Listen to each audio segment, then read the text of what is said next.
Hey, everyone. Hi there, listeners. This is Amanda. And this is Rita. And you're listening to I Don't Know Her, the podcast where we talk about women you've probably never heard of. But you should have. And now you will. Yes, you will. Speaking of women you've probably never heard of, I just finished a book that you've probably heard of the woman, but probably had no idea what her real story was. 100%. And that is Jessica Simpson. No idea. Yeah, did you follow any of her music, or did you watch Newlyweds or anything like that? Totally watched Newlyweds because like something like that had never happened before, where you're like following this brand new couple who's like hot as hell. They're famous. It's the whole vicarious, living through your TV thing. And it was funny. They were goofy and kind of silly. And it all seemed very, I don't even know like what to say, like just high school-ish. Yeah. Like you get to watch the drama and stuff, but they have a ton of money and they're having fun and stuff.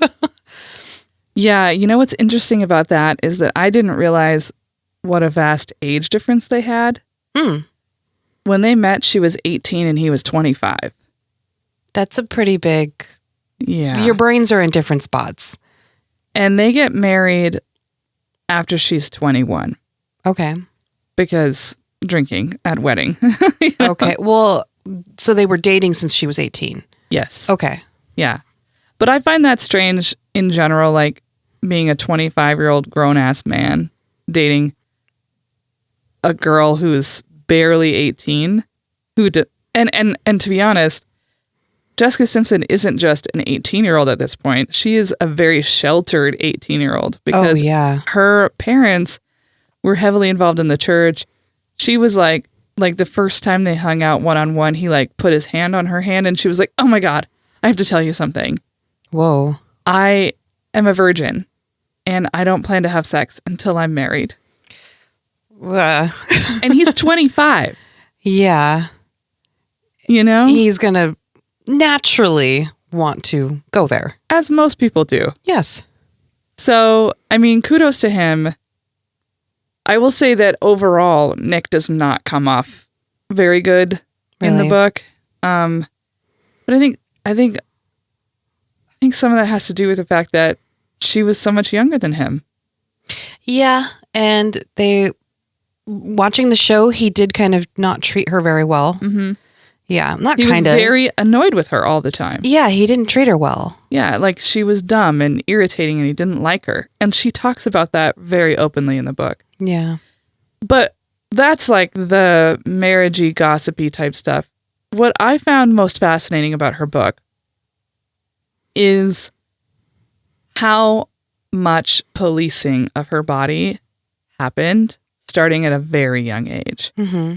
One of the stories she talks about where she first becomes kind of aware of her body is when she's 13 and she's walking to school in middle school. Okay. And some boys walk up to her and they go, people would like you more if you jumped up and down. Oh, that's embarrassing. But she's like dumb. She's not dumb as in like, naive. She's like a naive 13-year-old who's been grown up in a church, doesn't really realize how large her breasts are, doesn't really understand that would be a thing that boys would want to see. Mm-hmm. And so she does it. And then this girl chastises her and is like, "Don't you understand they only want you to do that because they want to stare at your boobs?" And she was like, "No, I didn't really get that." And she was like, "Yeah, right. You wanted the attention." Oh, no. And so right away, there's this dynamic where she says right in the book, the boys may have only been nice to me because they thought I was hot or because they wanted something from me, but at least they were nice to me. Yeah. And the girls were not. And that isn't the fault of the girls necessarily. That's the fault of our society. Yeah. That pits girls against each other. I mean, I'm guilty of that, of like, I've noticed too, it's like as I've been getting older, when the younger, really pretty girl comes into the room, I get a little brisk of like, I used to be really good looking, and now things are not in the same place anymore and not really feeling the same way. And so you look, and then even when I was young, there was girls that were in my class that were just, the guys were just drooling over. And I was like, I'll start a rumor about her. Like, yeah, I think that girls are situated as competition at all times. yeah. And I think what bothered me more and more as I was reading is that this just continued to be a pattern where people were given free license to comment on her body and to judge her for her body. And you and I are about the same age. And we grew up in the Britney Spears, Christina Aguilera pop culture. And it was toxic as fuck. It was so hypersexual, so young. And so, like, it was all about showing as much torso as possible, and your torso better be rail thin, and you should have abs. Mm-hmm. And if you don't have them, you're somehow inferior. I mean, I think that era of what was going on in our pop culture single-handedly caused more eating disorders than probably any other era. I would agree. That was horrific to grow up in this hypersexualized tiny body idea, this mentality. And when Jessica signs her first contract with Columbia, she's 17. Mm-hmm. She's 5'3". And I mean, she's like under 120 pounds. Amazingly talented. And incredibly talented. Yeah. But the first thing Tommy Mottola says, the ink isn't even dry. He goes, okay, now you need to lose 15 pounds. Yikes. What? So they want her close to 100 pounds. Yeah. Okay. That's the image that she needs to portray. And she talks about this all throughout the book, you know, like when she does the Dukes of Hazzard and she has to wear the Daisy Dukes. Mm-hmm. Linda Carter, the Wonder Woman, original Wonder Woman, says, you know, be careful because for the rest of your life, people are going to want you to fit into those Daisy Dukes and they're going to see you in them. No. And like, who else would know, you know, Wonder Woman? And that's, I thought was so incredibly true because, you know, her weight fluctuated throughout her pregnancies and things like that. Mm-hmm. And then she struggled with alcohol and things of that nature, which are all very compelling storylines. I'm focusing specifically on the body stuff because I think it relates a lot to what we talk about on our show and what we've both dealt with personally. After I get done reading this whole book, and she goes to great lengths throughout the book to talk about, especially when she gets older, about they would like put pictures of her on the covers of magazines about how she gained weight or she lost weight or she did this and that. And she never commented on it. She never said, oh yeah, this is the exercise regimen I did, or these are the diet pills I took. Like some people do that, right? Like, oh, post-baby weight loss. She didn't do that. And yet they still focused on her body and what she was doing to it or not doing to it or what have you. And I'm like, oh, well, she wrote this memoir and she spends a lot of time talking about that. Yeah. And about how wrong it is and how acknowledging whether she lost or gained weight would inherently exclude some body sizes, which is one of the reasons why she didn't do that. Mm-hmm.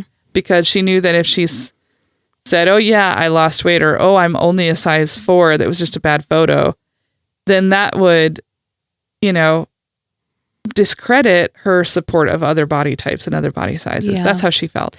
That's so incredibly mindful of her. Well, she also is, I mean, she's a very shrewd, savvy businesswoman. I will say, you know, I remember when she started her fashion line, she was like one of the first people to ever do that. And I remember just kind of rolling my eyes because I was one of those people who rolled my eyes at Jessica Simpson. Mm-hmm. You know, I thought she was dumb, whatever, you know, I thought she was a dumb blonde bimbo. I mean, if I'm being honest, I was pretty, I would say pretty critical of her. Yeah. When I was younger, because I fed into the media narrative myself that, you know, look how dumb she is. Look at the dumb things she says on her show. So she gets done with this book and I feel like it's like this strong testament. And now it's out in the world. It's been out since January of 2020. She's 40 years old. Wow, I can't believe she's 40. Yeah, she's 40 years old. we're done, right? We're done talking about her body. And then I open my phone up after I finish the fucking book and I Google her. And right away, you know how Google shows your news stories related to that person? 4 or 5, yeah. Every single fucking one of them was about her body. Not about her being brave enough to open up her life and expose what's happened to her. She was a victim of abuse too, wasn't she? Yeah, sexual abuse, yeah. And that's a very complicated story of sexual abuse. I know a little bit about it, but I don't know like everything that she shares in the book. Well, what she shares, and I think that this is another topic that would be interesting for us to dive into at some point, is that she is sexually abused by another girl who is only a year older than her. And it starts when she's 6 and the other girl is 7. And it goes on for like 6 more years. 6 years? Yeah. Whoa. And, you know, it had escalated from touching to other things. And like she would follow her into the shower, wash her shower. Like it was pretty creepy, right? Yeah. But we don't have the mechanisms in our society to talk about what happens when the abuser is a peer. Yeah. We don't have the mechanisms of what to talk about when the abuser is not just a peer. We also don't have the mechanisms in our society to talk about what happens when it's a girl who's the abuser. We just don't have that. And at some point in the course of this situation, the girl who was abusing her told her that like an older boy had done this to her, and that's how she learned this thing. Okay. So obviously that cycle of abuse started somewhere else. And there's no need, and even Jessica doesn't demonize this other girl. She recognizes, especially as an adult, that they were children, and this child was doing something that had been done to her in a way that would give her back her own power that she had lost.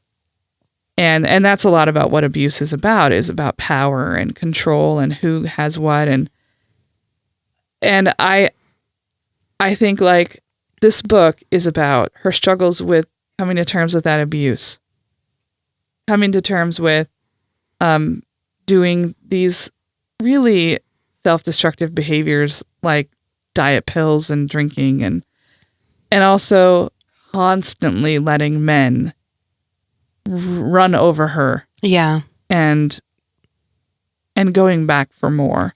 Those kinds of things were profound. And in addition to that, she created this clothing company, and I remember her shoes. Because that was the thing everybody really started to glom onto because they were fucking amazing. Ooh. Her shoes for her line that was the thing that made me realize like, oh, she might have a real line here. Mm-hmm. And now, I mean, her line, which has expanded to include athleisure and home goods and all this other stuff. She's like a billionaire now. Yeah. Her company was the first celebrity like fashion line to ever hit $1 billion. Wow. In sales. And she's worth hundreds of millions of dollars as an individual, not just the company. And yet what they focused on was the fact that she'd posted a photo on her Instagram where she had ridden her son's bike, and there was a photo of her standing over the bike, and she's looking at the camera, and the camera's behind her. I saw the photo, yeah. It's very cute. Yeah. She looks like she's having fun. Selling her jeans is what she's fucking doing. The caption is about, I'm in a pair of Jessica Simpson jeans. And it's like, she's selling a goddamn pair of jeans. And they weren't commenting on, look at her selling her pair of jeans at her $1 billion fucking company. Instead, it was, look at her 100-pound weight loss, which she didn't tell them she lost 100 pounds. They just fucking decided she lost 100 pounds. So that part, I saw the whole 100 pound. It's like on every single little thing that has attached to her name at the moment. And that's not even didn't even come out of her mouth. Not that I could find. No. Wow. I did not find a quote of her talking about losing 100 pounds. I do know that at a couple different points post-pregnancy, she had become a Weight Watchers ambassador. I remember that. So I know that she was doing weigh-ins and things like that at some point.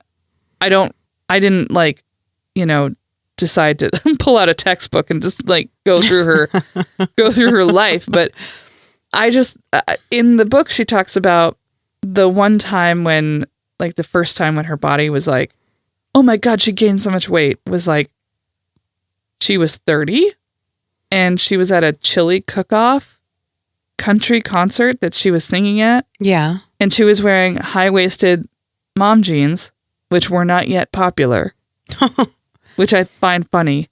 And like a wide belt and a black tank top. Mm-hmm. And all of the shots were taken from below the stage. So everybody looks a little bit like distorted when you're taking it from below. And she was having like a blast that day and was just having a great old time. She looks gorgeous. And the tabloids and things were like, gains 20 pounds, has gained 40 pounds. She never once said anything. And at the time, she really was a size 4 and weighed like 120 pounds. Wow. But she didn't want to correct them and say that's what I weighed and this is what my size is. Because, again, she was trying not to be like, but it wouldn't matter if I were fatter. It wouldn't matter if I were a larger size. Mm-hmm. This is my body and my body is fine as it is. My goodness, poor thing. Well, yes, but I think it's a reflection of every one of us. Yeah. And that's the problem I see in what's happening to her.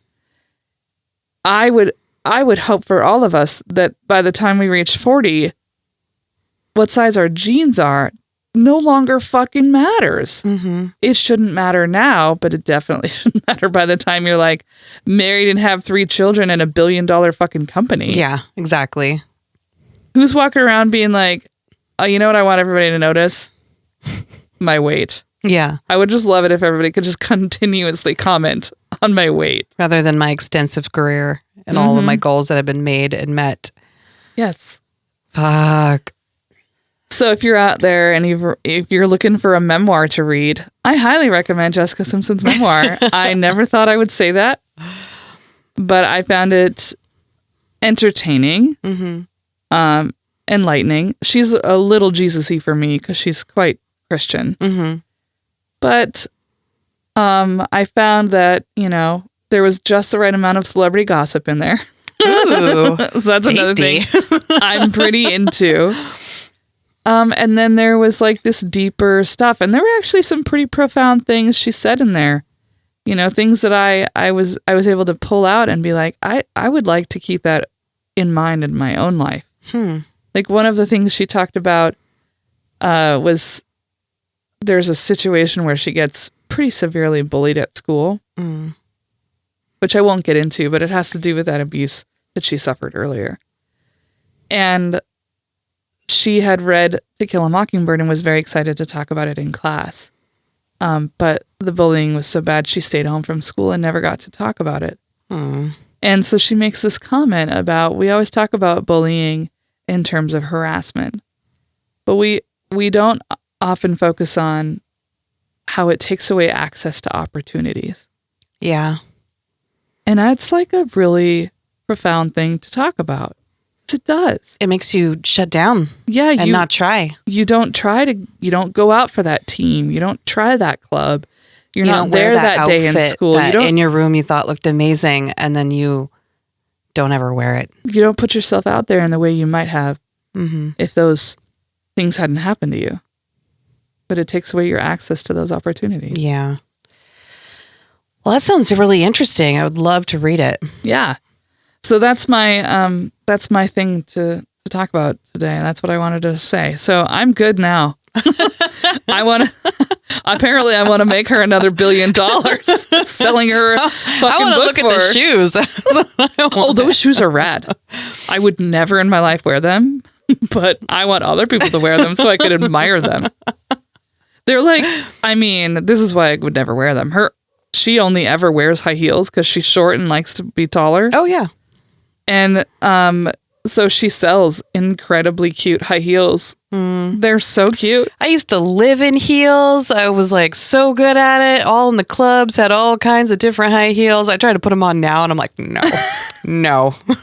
My feet have swollen and gotten fatter, so I can't. Like, they're like wider. They're too wide to fit in them. And I'm like, well, I would never wear them anyway. So give me a good, nice kitten heel or a wedge. A wedge I could do. I could do a wedge.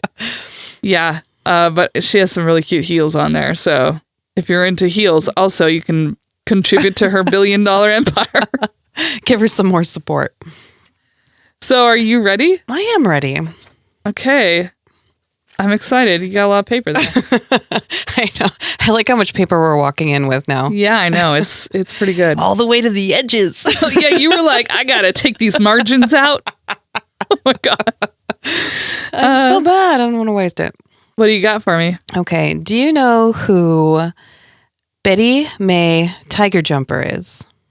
No, I have no idea. No Tiger idea? Jumper. Yes. That's a name. That is a name. I hope it has something to do with what she does. Well, she was the first and as of now, the only female chief of the Seminole tribe in Florida. Oh, let's hear about this. Alrighty.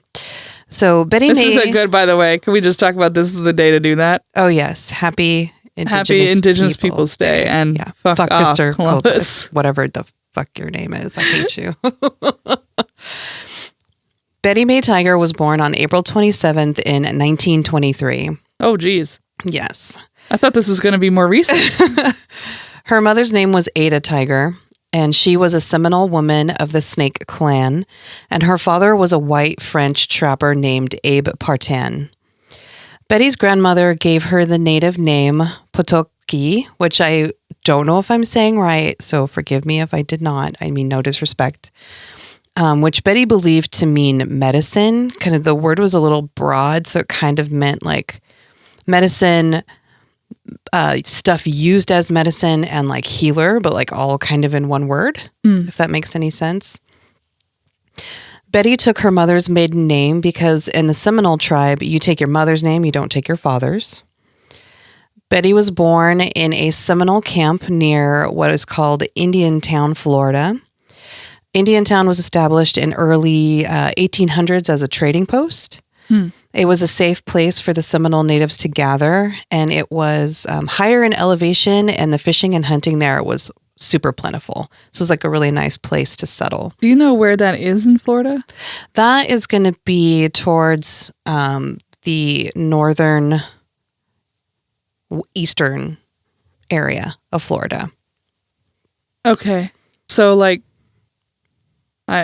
never mind. I was going to try to figure out what state that would be by, but I'm like, fuck, I'm not good at this. What's above Florida? Tennessee? Well, there's Alabama. I mean, I don't want to try this. Exactly. I was like, you name some Western United States geography and I got you. Okay. But Eastern geography, I'm like I have a vague idea. I know everybody's going to be like, aren't you a teacher? Yeah, I don't teach geography, okay? It's for a reason. I just don't want to play this game. To me, the entire eastern seaboard is like a mystery. I've heard is Florida is not always... I've heard good things and bad. Well, Florida has quite the reputation. Yes.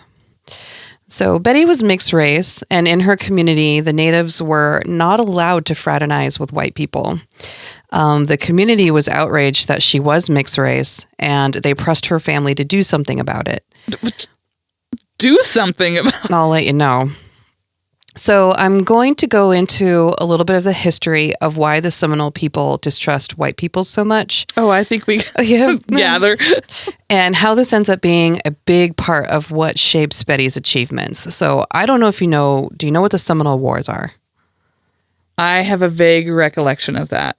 So did I. Yeah. I had to reteach myself. So there were 3 different Seminole Wars.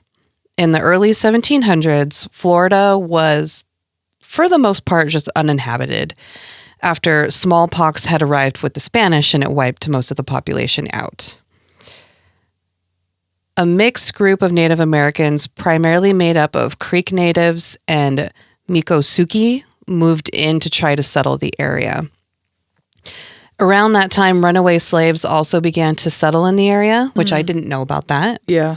They coexisted, they learned the language, they even intermarried with the native people, which I didn't know that either. This intermarrying of the different tribes and with the black people that arrived in Florida is what created the Seminole population that we know today.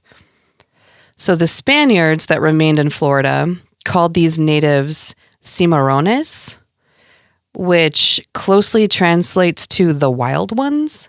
Huh. And upon the arrival of the English in 1763, they got the pronunciation wrong, so they just called them Seminoles, and the name stuck because, hey, white people. How did they get Seminole from Cimarron? They couldn't say it, so it just got butchered. Yeah, isn't that terrible? That reminds me of, like, in our area, Kootenai is a native word, native tribe, and it's supposed to be spelled Kootenai.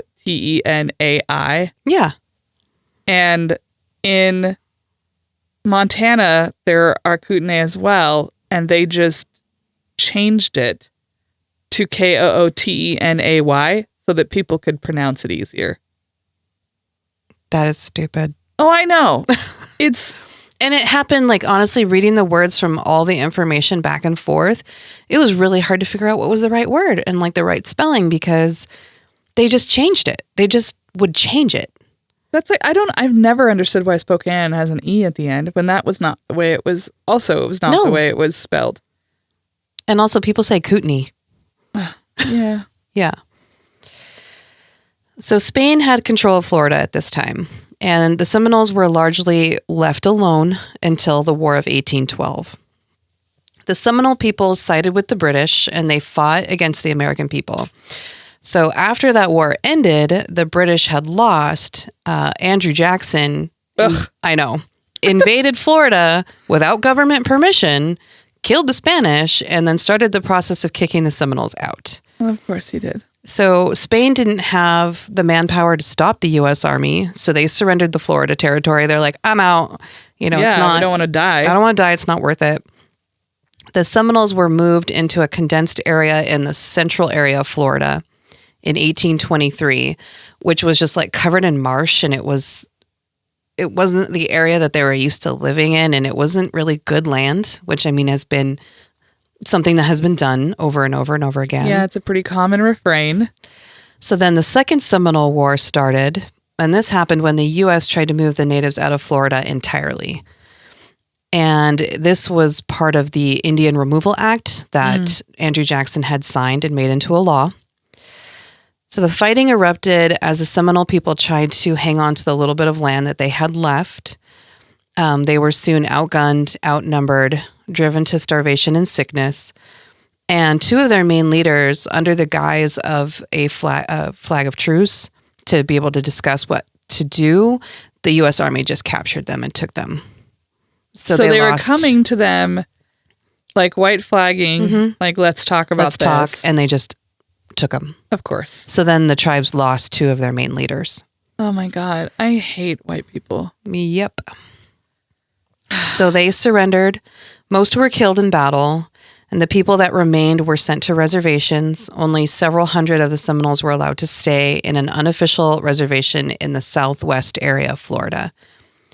So then this third war starts, and this is due to the U.S. Army encroaching on the last bit of Seminole territory. Yeah, they couldn't keep their fucking hands out of the jar. And they were purposely trying to provoke violence. Of course. Yeah, so they would be able to act and be able to remove the people completely. So after the troops destroyed a plantation, a Seminole plantation, the natives reacted by fighting back. And so the U.S. jumped on this instigated opportunity, said, look at them, they're fighting us, and destroyed their food supplies, farms, homes. So they were just so tired of, this is the third war, and they're being depleted, they're being killed off. So a lot of them agreed to leave to the Oklahoma and North Carolina reservations for a small amount of money in exchange for their land. So less than 500 Seminoles refused to leave Florida. What they actually did was they retreated deep into the Everglades where the white settlers didn't want to go. Yeah. Because I mean, it's the Everglades. And it's uninhabitable. I mean, it's infested with bugs and creatures, and it's swamp. You can't build on it. Nope. It is, however, extremely important, and we need to protect it. So this is, giving that background, this is where Betty's people come from. So her family was part of the people that stayed in the Everglades. And this is where the absolute 100% distrust of white people comes from. Mm-hmm. I would be too. Yeah. Yeah. Absolutely. So her mother, grandmother, and great uncle farmed. They raised cattle, and they helped raise Betty. Betty's mother had inherited 500 head of cattle when both of her brothers died. So she has a pretty good, substantial farm. Are they still in the Everglades? I mean, that's what it said, but where do you farm? I mean, where do you put cattle in the? You cannot have them in the Everglades. That I couldn't figure out because I was like, cattle need they need to graze. So I wasn't quite sure. Her parents had another child shortly after Betty. They had a boy, which I don't really know how they continued their relationship because her father wasn't even allowed to live with them. Yeah. Because he was white. So were they married? Married. Like, what does air that mean? Quotes. They were together. They called each other husband and wife, but I don't know if they But you don't know if they were legally married? Legally married, I don't know. I wonder if, like, she did the thing where she would, like, leave and then come back. Leave and come back. He lived somewhere else. And so she was being raised by her mother, her grandmother, and her great uncle. And then her and her brother are both being raised. So when Betty was 5, medicine men from her community, they were really upset that the mother had another mixed race child. Yeah. So they approached Betty's parents. One is an accident, 2 is not. Yeah. They threatened to kill the children if the parents didn't do it themselves. Yeah. Oh, dear. So Betty's great uncle was once a medicine man and what they call a pouch holder and a leader of the Green Corn Dance. And the medicine men pressured him to kill the children because he said he used to hold a place of honor in the community and he should be upholding their ideals of mixing with white people. Her uncle wasn't having it. He didn't agree with that. He didn't believe in killing the children, and he went as far as shooting at the men to chase them away from the property, to get away from the children. I mean, the idea of killing children is pretty extreme. Like, no matter what you believe or think, like, that's pretty out there. Yeah. I did read that other mixed race children, they would take them out into the wilderness and they'd leave them there. Oh, no, that's not good. That's not good. It's not the children's fault. I know. Well, he was actually sent to jail for 2 weeks for doing that. After he was released, he grabbed the children and took them to southeastern Florida to an area called the Dania Reservation in Broward County. Her mother was at a crossroads, like, do I stay and keep my land and my property, or do I go with my children? So her mother ended up selling most of her cattle, and she couldn't take a whole lot with her, so she abandoned the cattle and just said to people, if you need food, this can go to the tribe. Huh. Yeah, I mean, I guess, like, she probably couldn't sell them or anything. I think they said she sold a little bit, but she couldn't sell them all. Mm-hmm. Betty spoke 2 languages, Lukosuki and Creek. Because of the blending of the tribes in her family, she was able to speak both languages.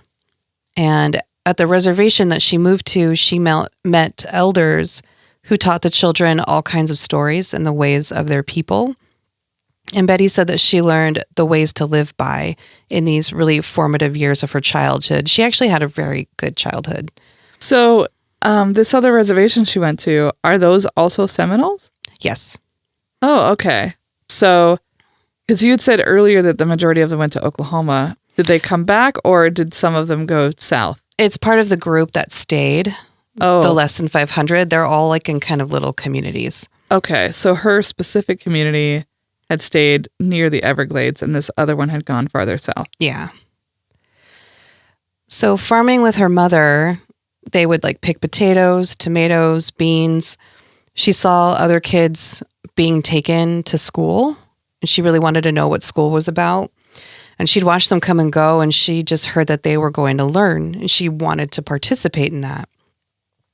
But when she asked her mother, like, do you think I can go to school? They only had a school for white people, and they had another school for black people. Natives were not allowed to go to school. Huh.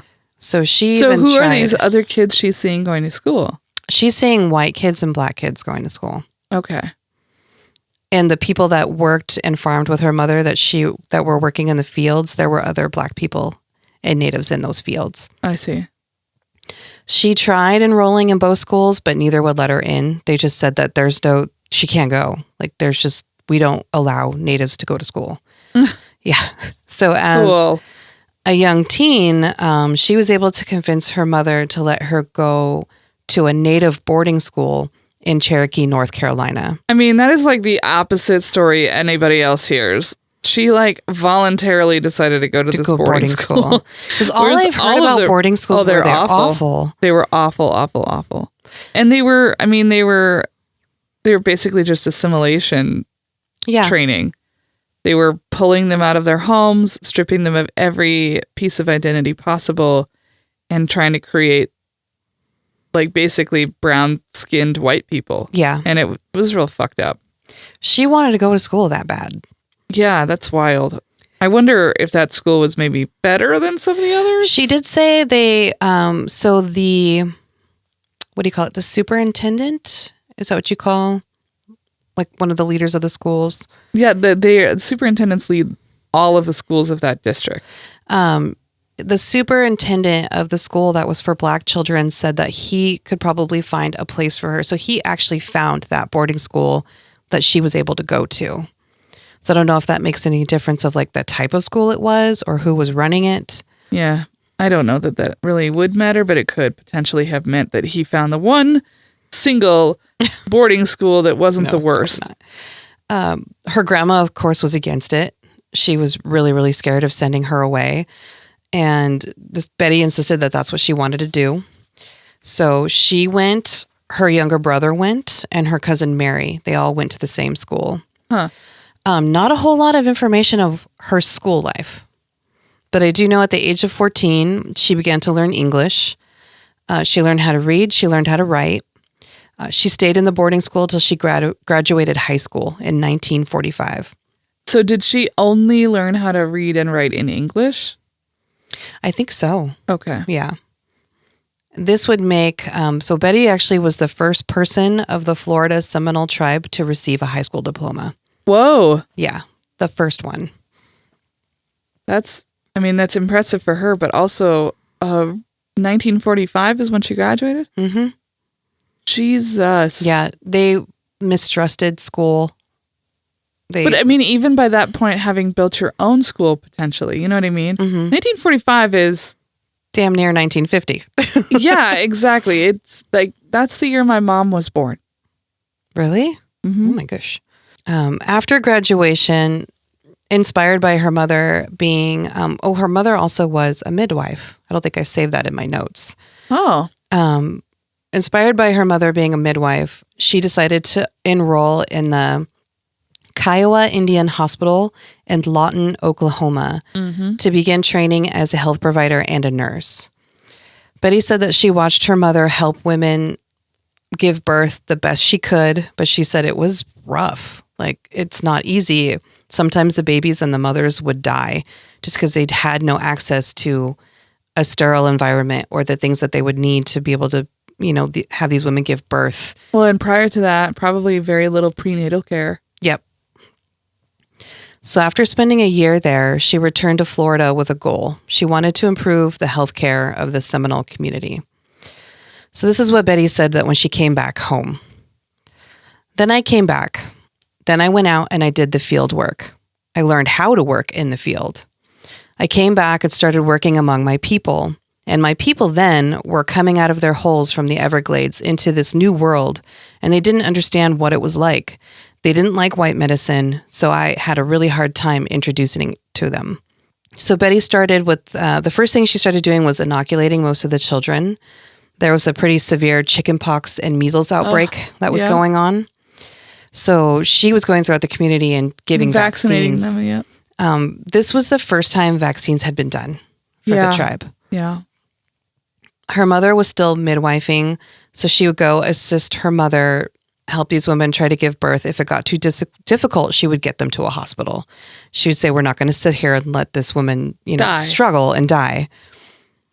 She would travel in a large circuit, hitting numerous small communities to provide health services and education. Because, like you said, they didn't have the education to even like prenatal care or how to take care of yourself. I mean, they probably had some form of it that was like passed down from generation to generation. But, you know, there is a different and an improved way that you can incorporate what we know today with what we know is also true and culturally relevant. Yeah. She said that people would criticize her because she did get medical training, but she would still, like her mother, who was a midwife, would make like these herbal remedies and tinctures and stuff. And they'd say, how can you possibly still be incorporating that when you know this is better? And she says, we can do both. Yeah, you can do both. Yeah. That's why I love my rheumatologist. Yeah? Yeah, we've been working on trying to find alternate, you know, ways of treating my ailments so that I don't have to be on this drug that is destroying my internal organs. Yeah. You know, it's great that it helps relieve my pain, but over time, it's going to destroy my liver. Ooh. So, I mean, I've already been on it for 2 years, so I don't want to be on it forever. And so we're looking into other things. Yeah. There are different ways. I mean, I'm on a natural anti-anxiety. I wouldn't call it a medication. I don't know what you'd call it, but there are different things. It doesn't work for everybody, but you got to find what works for you. And most anti-anxiety medication that I have been on just messes me up. Yeah. Yeah. This has been the first thing that hasn't messed with me. That's the thing is like you have to figure out what works for you. And sometimes it can be a combination. Like you can do both. You can have both sort of tribal or ancient or whatever you want to call the traditional medicine mixed with Western medicine. Yeah, absolutely. At this time, she got married. She married a man named Moses Jumper, and the two had met at boarding school, and they went on to have 3 kids together. They had a son named Moses, and they had 2 daughters, which they said that both her daughters passed away very young. Oh, no. Yeah. Did it say how? It didn't say. I couldn't find how her daughters died, so I don't really know what happened. Moses and Betty went on to adopt 2 seminal children, though, Botner and Scarlett. So they had 3 children total. They had 3 living children. 3 living children. So Betty decided to become involved in tribal government as well. When the Seminole Tribe's constitutional government was created, she was among the original group that gathered under what they called the Council Oak. And I saw the picture of this oak. It's a giant oak tree that is huge and it's gorgeous. They have it all kind of landscaped around now. And so it's landscaped around a circle and the oak tree kind of hangs over. Like it almost looks like someone's like trying to hug you. Holding and they've you. got like benches like all around. So the Council Oak is this historical oak tree on the Hollywood Seminole Indian Reservation.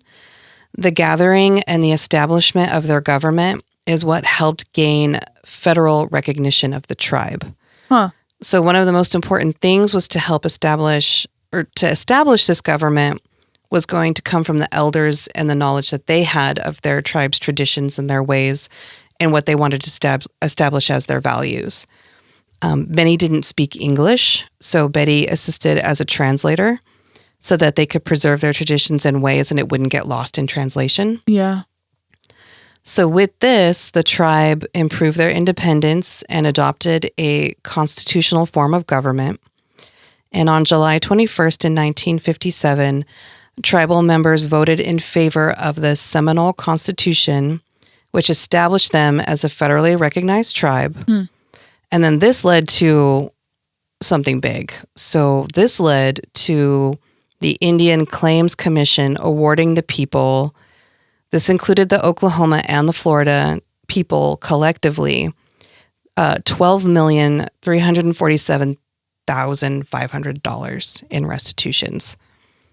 I mean, I'm glad they won some money. I'm sure spread over however many people are alive at this point is not a great amount of money. But the fact that they won anything is, to me, monumental because our government has a history of not exactly being in favor of restitution. No, they openly fight against it. Yeah. That's why we don't have reparations for the descendants of slaves. Exactly. Well, this was for the land that was taken by the U.S. military. Around the same time, Betty also co-founded a tribal newsletter called the Seminole News. Her biggest thing was she wanted people to have access to all the information and bring people together because they had been broken apart so much. Mm-hmm. And so to have something that they can go to and they can collectively read and hear about what each other is doing, that creates community. So this was to be a Native-run paper with all the latest news to help keep this community up to date with local events. And with this, she believed that you can have change, you can have tradition, and it can all exist together, which I thought was a really beautiful thing. Yeah. She helped with the publication for 3 months, and then she turned the project over. Not everybody's as organized as Betty, so sadly it went under, fizzled out. But, however, in 1979, the publication started back up. This time, Betty was positioned as editor-in-chief. So she's like, okay, we're going to try again. The Seminole Tribune grew and is now the official newspaper for the Seminole tribe in Florida. It's published monthly with a circulation of more than 4,000 copies. It became the first Native newspaper to win the Robert F. Kennedy Journalism Award. And it was nominated for a Pulitzer Prize that same year. Do you know why? What they were covering? I did not find the article. Man, now I want to find that out. I can dig, yeah. That'd be a fun one to find out.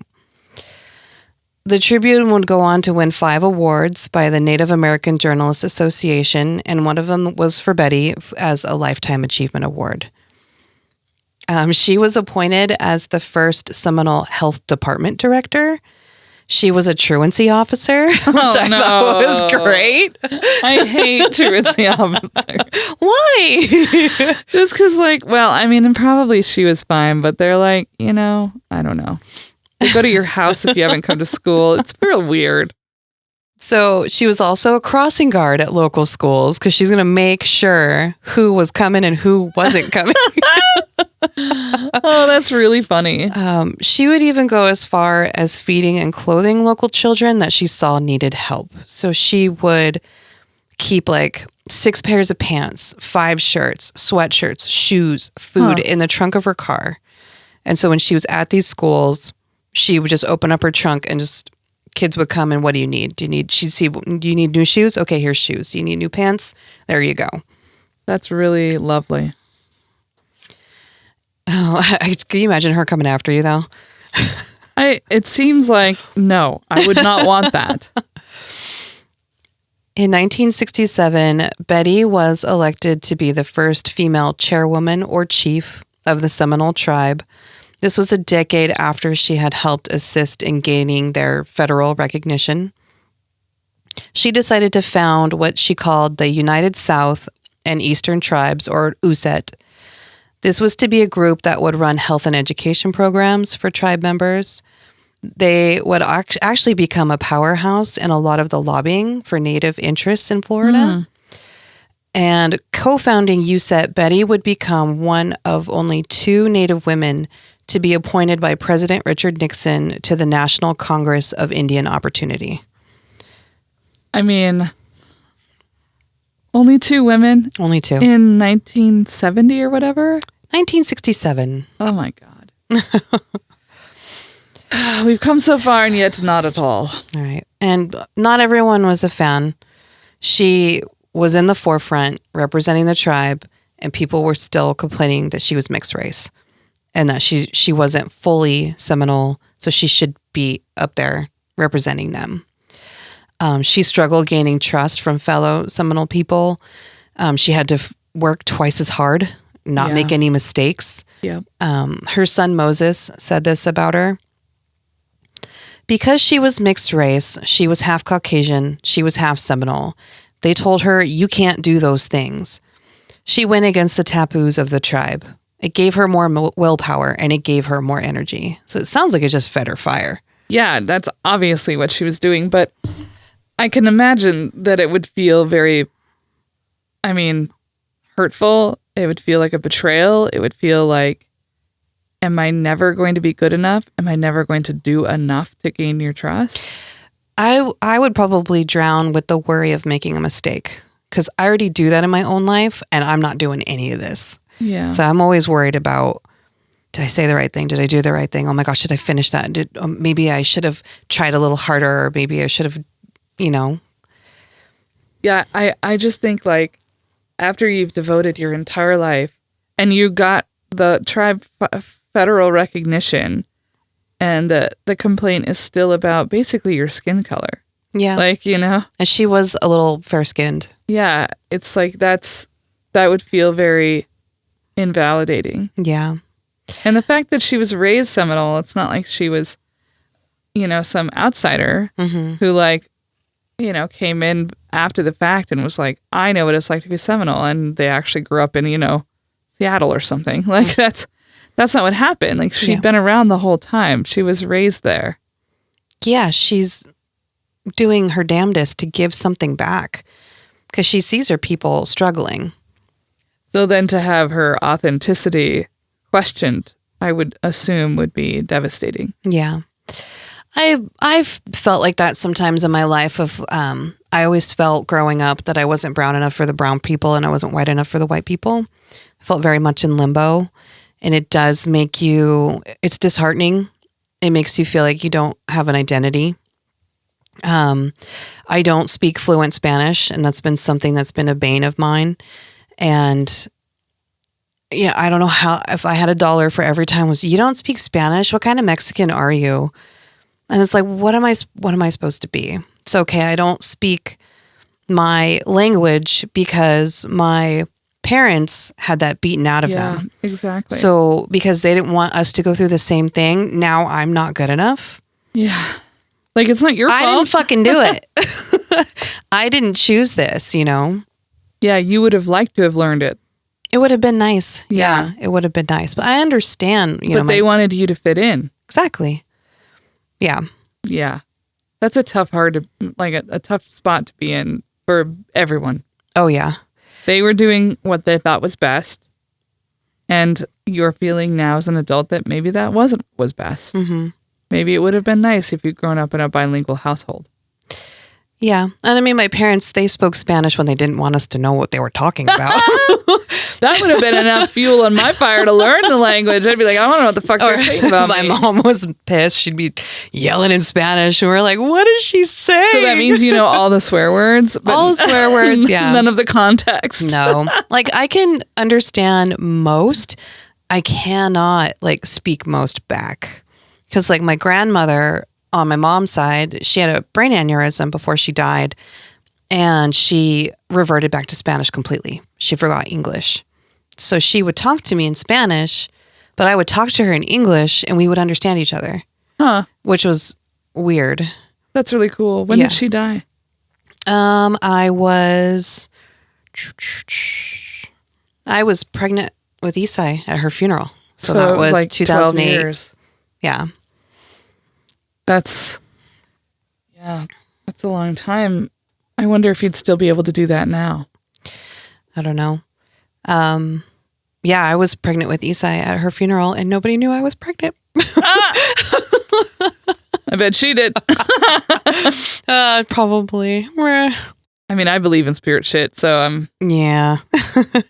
She's always been with me. That was a big, because when she was passing away, my mother was losing her mother, and my mother and her mom were really close, and my mother was just devastated, yeah, kind of that scary devastated where you're like, are you ever going to recover? Yeah, I was like, Mom, she's not responding. She's not getting up off the couch. I was just like, okay, this is bad. But then I was becoming a mom at the same time. So that was an intense moment in my life. Yeah, that's intense. So she was chief of her tribe for 4 years. The improvements to education, health, and financial growth to her people, for her people, was immeasurable. But Betty wasn't done. She said that she had 3 goals in her life. She wanted to finish school, she wanted to take nurses training and come back and work with her people, and she wanted to write 3 books. Not 1, 3. She collaborated with an author named Patsy West in writing a Seminole legend, The Life of Betty Mae Tigerjumper. And the book documents her life from becoming an outcast to the chief of her tribe. She also wrote, And with the Wagon Came God's Word. And then another one called Legends of the Seminoles, where she wrote all the stories that she had learned from the elders when she was a child. Oh, that's great. So she made sure to document all the stories that she had heard. Her hopes were to preserve the stories and traditions for the next generations. And Legends tells about, this book sounds really fun, by the way. It's tales of these characters called the Mischievous Rabbit, the Corn Lady, the Deer Girl, and the Creatures of the Everglades. And Amazon recommended it's a good read for all ages. Oh. So it's still available. It's still available, yes. That's cool. Actually, a new print edition came out this year. Oh, that's cool. Yeah. She published her memoir called A Seminole Legend in 2001. And Oh my God, she is old as shit by that point. She created her own website, which I think is pretty bold. Yeah. She was the last surviving matriarch of the Snake Clan that her mother was part of when she died peacefully in her sleep, January 14th, 2011. How? Wasn't she born in 1927? Oh, 1927. So she was almost 1930. So 1930 to 2010, though, that's, I mean. She was 88. Yeah, she was getting up there. Yeah. So Betty reached all of her goals and left her people with more than she ever thought she would give them. She was named Woman of the Year by Florida Commission on the Status of Women. She received an honorary doctorate from Florida State University. And in 2019, a historical marker honoring her was erected in Stuart, Florida, and she received a Florida Department of State Folklife Heritage Award. She did quite a lot. She sure as shit did. Yeah. I feel like she was one of those people who used every last bit of her life to squeeze out whatever she could. So when she was chief, the research that I did said that the tribe was almost bankrupt when she got there. Okay. And then when she was out, they had a substantial amount of money in their treasury. They had $500,000 saved up. Aren't the Seminoles, or am I thinking of a different tribe? There's a Florida tribe, and I thought it was the Seminoles that has done just an incredible job at creating funding for education, and so students who want to attend college have a plethora of money to get them through. I swear it's Seminoles. I know it's a Florida tribe that is basically the model by which a lot of the ideas behind free college tuition is based on. Just from looking at, so I got a lot of information from the SeminoleTribune.org and also that other organization she started, the USET. And taking a look at it, it's very modern and it's offers a lot of healthcare information, college information, the arts, music, agriculture, and it's all these things that you can go into, and there's programs that they offer to learn. So it looks like they're thriving. Yeah. They're doing great. And when I went to the Tribune page, you know how they have a picture that'll show up of an article and then it'll wipe away and then another one? Yeah, like a little slideshow type The thing. first picture I saw was of that woman that you did last season. She's got the long, beautiful brown straight hair. She's native as well. Are you talking about Winona LaDuke? That was the first picture that was on there. And they were article written by, and I was like, I know that face. It wiped away really fast. And I was like, I know who that is. And I was like, I'm going to have to ask Amanda Yeah. who that is. Yeah. Winona LaDuke is amazing. Yeah. So I was really fascinated by everything they're doing. And it looks like the sense of community that they have, they've really reestablished themselves there. And the fact that they were broken up so much and now that they're all connected in some way, I think is great. So the USET you were talking about, it's supposed to connect the southern and eastern tribes. Does that include the Oklahoma? I believe Seminoles? it does. The Oklahoma and the North Carolina. Yeah. Yeah. The Seminoles are one of the largest tribes in Oklahoma, from what I remember. Like, because they kind of all got, smashed together, but they retained some pretty distinct identities. But they're the Oklahoma version, and it is different. Like, that's the Cheyenne are the same thing. Yeah. There's Cheyenne in Oklahoma and then Cheyenne in Montana. I think even the Seminoles, the Creek, too, are different. Oh, yeah. Well, Creek is also called Muskogee. Yep. And so those are, totally different tribe. Yeah. But it was really fascinating to just hear about just fucking hard work. She never stopped. Yeah. Like I said, I feel like she wrung everything she could out of life in the time that she was alive. That's a testament. That is. I got my information from an obituary titled Betty Mae, Tiger Jumper by Anthony Mann. A 1999 interview with Betty by R. Howard. This interview was really strange. The interviewer was like kind of shitty. Oh. Yeah, because he would like ask her a question and she'd answer and he'd like, oh, but wait, what do you mean by this? And she'd try to answer that question. And then he would like reroute her a different way. And then she's like, no, it was back in here. No. Like, it almost sounded like he was firing questions really fast at this older woman that maybe needed to slow Take it down a notch. She's done a lot. She can't just be like, oh yeah, that was 1965 and that was 1978 and we did this in 2000. It's like, I'm pretty sure she just needs to take her time. Yeah. So I was kind of getting annoyed with the interviewer because I was just like, you're not doing a good job. Was he part of a publication or a television show or? This interview I found was for like a Florida historian, like a history center. I got another article called The Wisdom of Betty Mae Jumper by Mary Beth Rosenbrough for the Seminole Tribune, which was way better, by the way. Good job, Mary. MyFlorida.com, Ustink.org, Seminole Tribune. What is that? I question some of your sources sometimes, Rita. Florida Women's Hall of Fame. And there's a quote for Betty at the very end. And I love this. She says, I proved I could do a lot of things. People always knew I do what I say I'll do. So I think she's very just factual. She had a plan. She had goals. She did them. And then she did them. She did them. My friend Amy says that about me. Really? When Amanda says that they're going to do something, they do it. And I was like, I would have to agree. do I? I did do a podcast. There you go. Well, thank you for sharing all of that. You're welcome. That's an incredible woman. It is. Or she is. Yes. And she's beautiful too. She's got the sweetest face. I'm like, I want you to whip me into shape, Betty. Please get my ass in gear. Well, I want to thank Lucas, our editor. Thank you, for Lucas. doing us good.